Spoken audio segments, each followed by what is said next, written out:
Assalamualaikum warahmatullahi wabarakatuh. Perkenalkan, kami dari kelompok 6 ingin mewawancarai seorang pengusaha untuk memenuhi tugas dari matkul kewirausahaan dan etika bisnis. Langsung saja di sini kami akan mewawancari orang tersebut. Sebelumnya boleh silahkan memperkenalkan diri terlebih dahulu, Mas. Halo teman-teman, nama aku Aditya Asmaradewa, biasa disapa Adit. Asalku, kalau kelahiran aku dari Jogja, cuma untuk untuk besar dan lain-lainnya itu aku dari Kabupaten Pemalang. Berarti aku teman SMA-nya Farisah nih. Terus sekarang aku sedang menempuh pendidikan di semester 3 di Fakultas Hukum Universitas Gadjah Mada. Terus ini usaha yang Anda jalani saat ini apa ya, Mas? Boleh diceritakan? Oke, untuk pertama itu saya sedang fashion.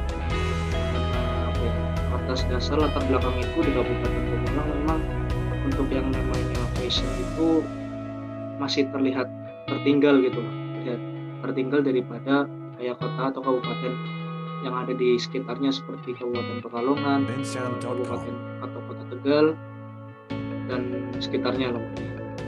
Kemudian dari berangkat dari hal tersebut, aku juga ingin memberikan semacam insight baru untuk teman-teman yang ada di Kabupaten Pemalang, khususnya untuk para remaja ya, untuk bisa mengerti mengenai brand fashion yang kira-kira apa sih brand fashion yang sekarang sedang digeluti oleh masyarakat ini.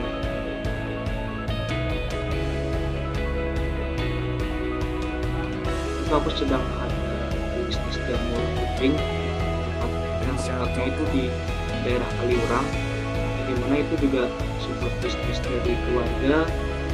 Jadi kalau misal di 100% itu bentuk modalnya 50% dari orang tua dan 50% sisanya dari aku sendiri. Dan mungkin sampai sekarang masih ada, tapi karena ada pandemi ini jadi masih libur dulu untuk bisnis jamurnya. Kayak gitu. Kalau boleh tahu, sudah sejak kapan Anda memulai usaha tersebut ya, Mas? Kalau untuk yang fashion itu aku baru jalan sekitar 2 bulan 3 bulan. Kalau untuk yang jamur kuping itu aku udah jalan sekitar berarti punya 1,5 tahun kali, sekitar 1 tahun atau 2 tahun.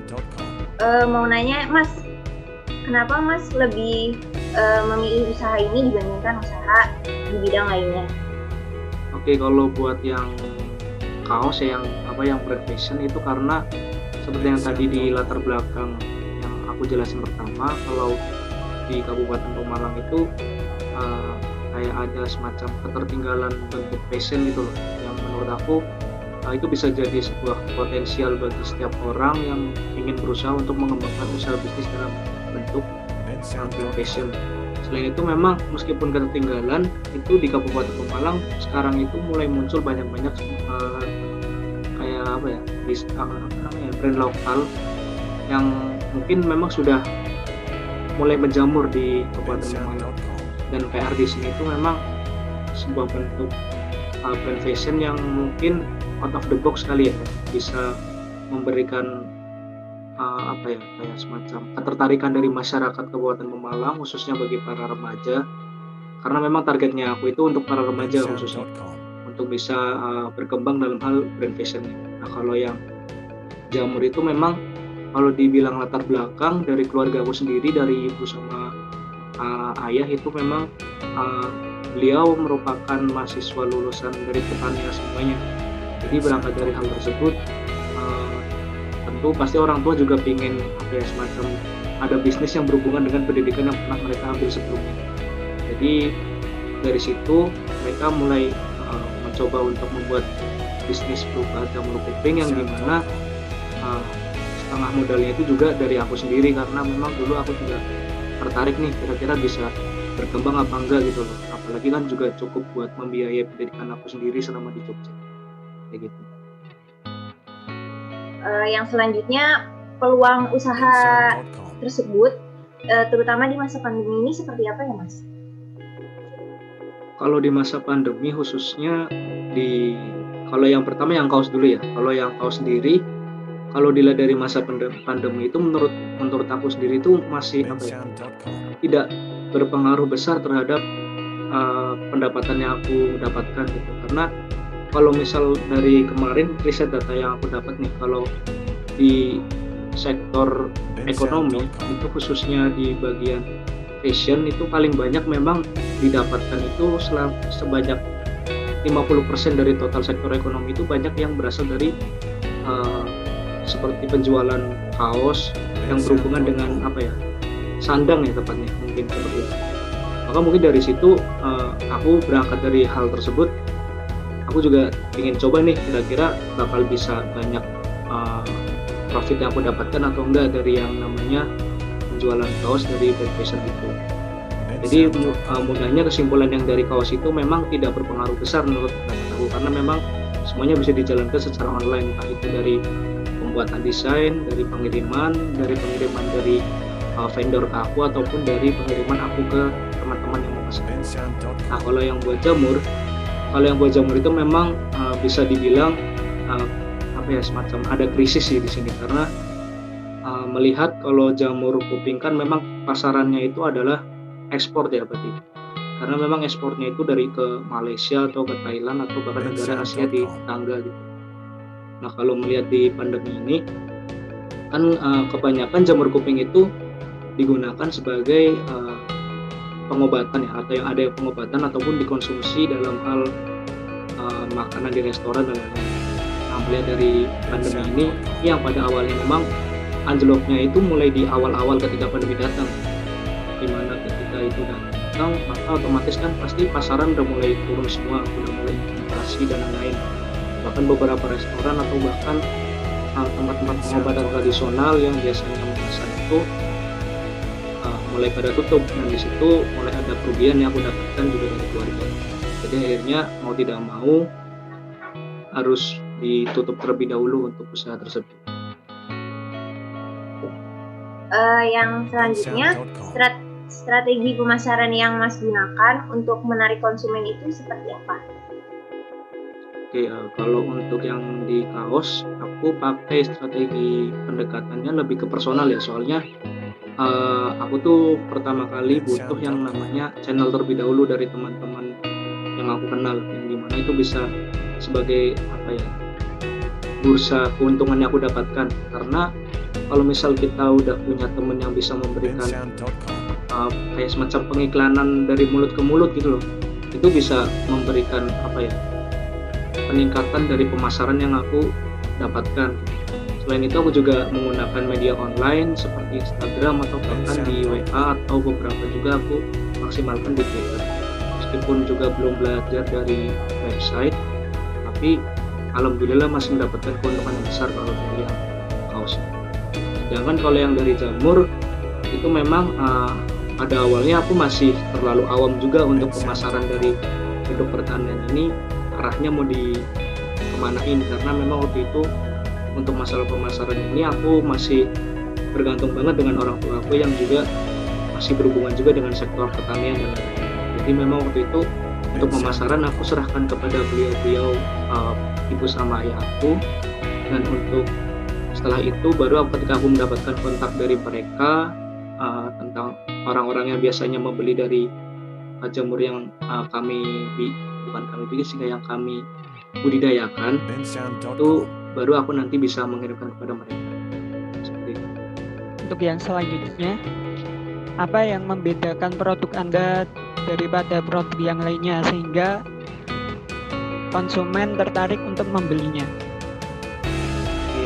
Kalau dari yang kaos itu jujur aku juga masih sedikit awam ya mengenai bisnis ini, karena kalau bisa dibilang aku pebisnis atau bukan itu juga aku masih belajar, karena ya namanya manusia kan selalu belajar. Nah, selain itu kalau yang membuat beda itu mungkin dari desain kaos, atau bahkan dari nama brand, atau bahkan dari bentuk kaos yang aku tawarkan itu mungkin bisa menjadi sebuah pembeda. Kalau di Kabupaten Pemalang sendiri itu memang belum ada desain yang seperti yang pernah aku bikin. Dan memang kalau secara dibuktikan dalam pendapatan itu aku bisa memperoleh dalam 1 hari ya, waktu pemasaran pertama kali itu aku membuka di Instagram itu sudah ada sekitar 15 orang yang memesan. Dan mungkin dari situ aku bisa melihat keuntungan bahwa ternyata desain yang aku tawarkan kepada masyarakat Kabupaten Pemalang, khususnya untuk remaja-remaja entah itu dari SMP, SMA atau bahkan mahasiswa, itu memang menurut pendapat aku sendiri bisa dibilang alhamdulillah lancar. Tapi kalau melihat dari berbeda, aku bisa melihat itu sendiri di pasarnya brand fashion di Kabupaten Pemalang memang belum ada desain yang serupa atau bahkan setema mungkin. Nah kalau buat yang di jamur kuping itu sendiri, ini kan sektornya di pertanian ya. Kalau di pertanian sendiri kan di Jogja itu memang sudah melimpah ruah yang masalah seperti jamur kuping dan lain. Tapi untuk pembeda itu kami memang fokusnya ketika pemasaran kami langsung selain dibikin sebagai pengobatan atau bahkan konsumsi, kami juga membuat yang namanya keripik jamur kuping gitu. Jadi biar ketika kami memasarkan, ada juga pihak yang bisa melirik kepada keripik yang kami bikin. Nah, setelah itu baru ada semacam ada perkembangan semacam bisnis yang kami jalankan sehingga bisa memperoleh outfit yang lebih juga. Gitu. Selanjutnya Mas, apakah usaha tersebut masih berjalan sampai sekarang atau sedang off? Jika sedang off itu kira-kira penyebabnya apa ya Mas?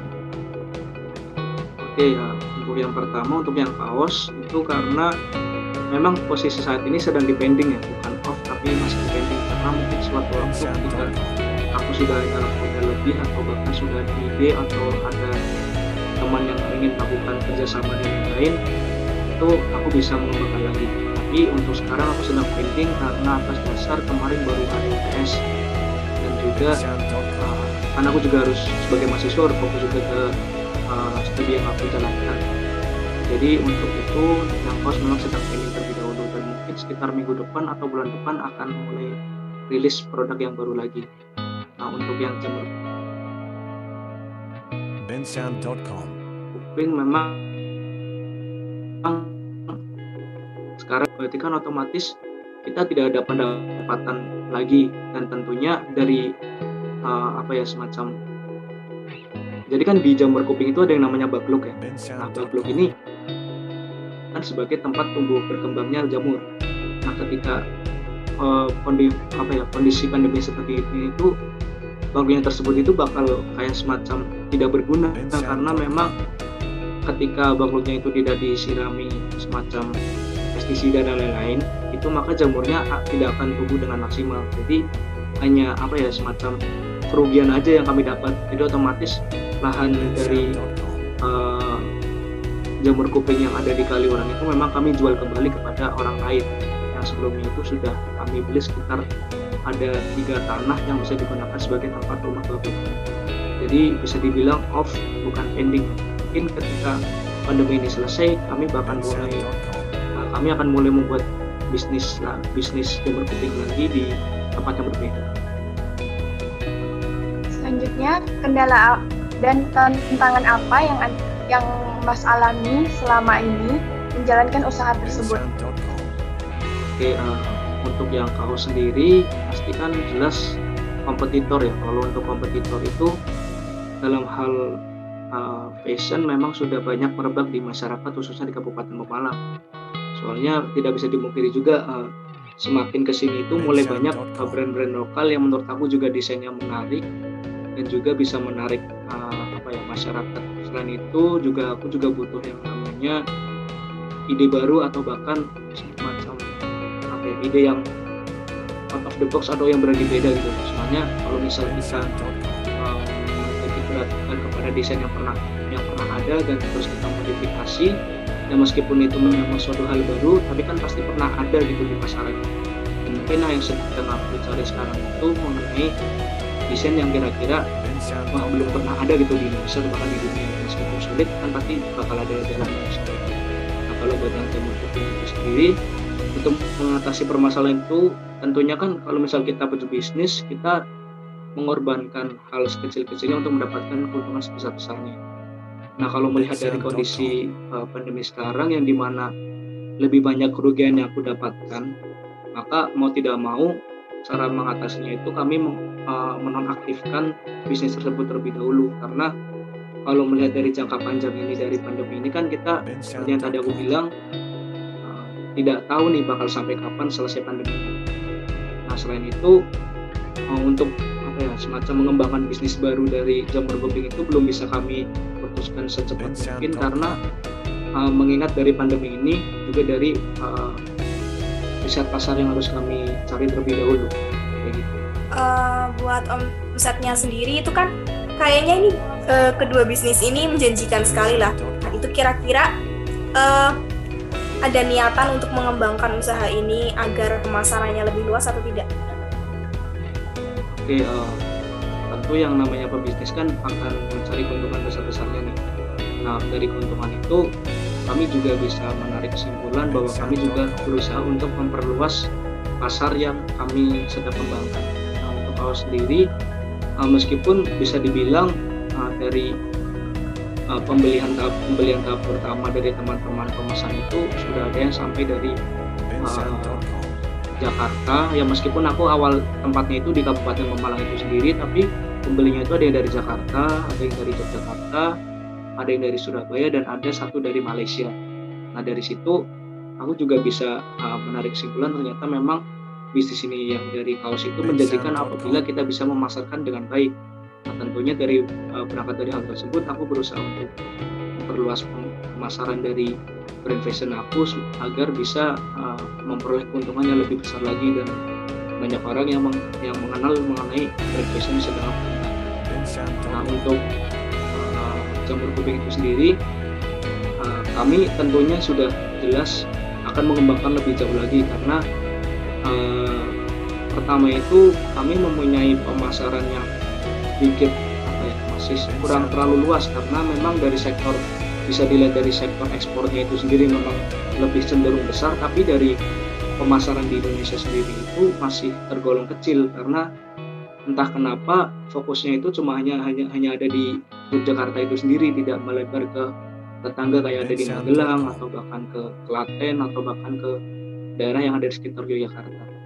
Mungkin dari berangkat dari hal tersebut, di bisnis yang akan datang dari jamur kuping itu sendiri, kami berusaha untuk mengembangkan riset pasar dan lainnya yang mengira mungkin bisa mendapatkan omset yang lebih dengan melakukan pelebaran pasar yang lebih jauh lagi.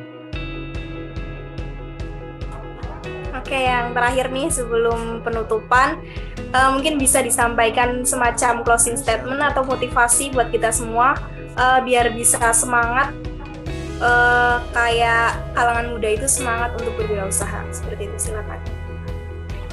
Oke.